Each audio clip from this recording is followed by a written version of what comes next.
Alright guys, it's Stephen here on BlueMoonRisingTV and it's the transfer target. And apparently, we've signed someone, Nolito. Now this broke during the Spain game last night and it came from Danny Taylor at The Guardian, Guillem Balag, obviously Sky Sports Spanish football expert, and sources in Spain like TV3 and Marca, and they know their stuff too.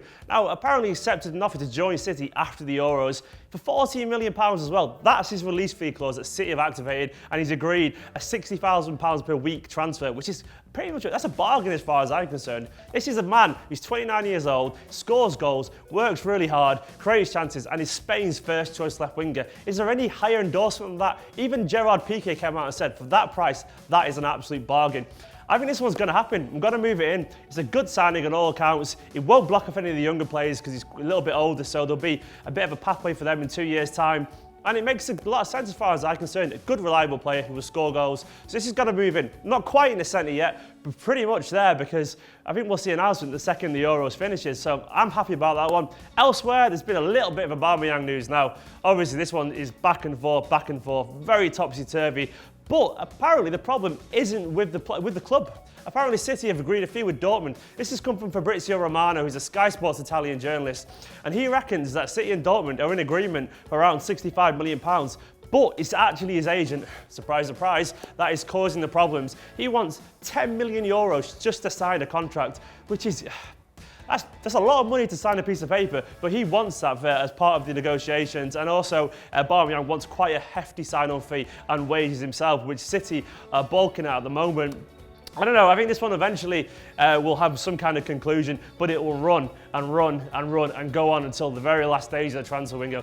Think Kevin De Bruyne saga and probably times it by about 10, unfortunately, because he's a very highly rated player and Dortmund know that we want him. But yeah, this one's going to kind of stay around the outer circles for now, but this one will be worth keeping an eye on. And elsewhere, there's a really, really strange rumour. Andros Townsend. Right, what is that about? Now, personally, I think this is a load of absolute tosh. I don't rate him at all as a player. I think he's had the odd good game. He's a very YouTube highlights reel kind of player. He will cut in and he will shoot a billion times and one of them will go in.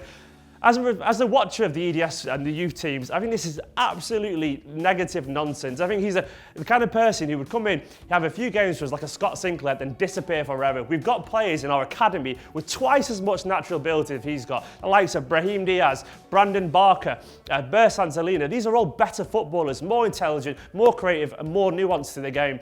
Townsend would be a backward step as far as I'm concerned. We've got Sterling there, who's twice the footballer too. He's just lacking confidence.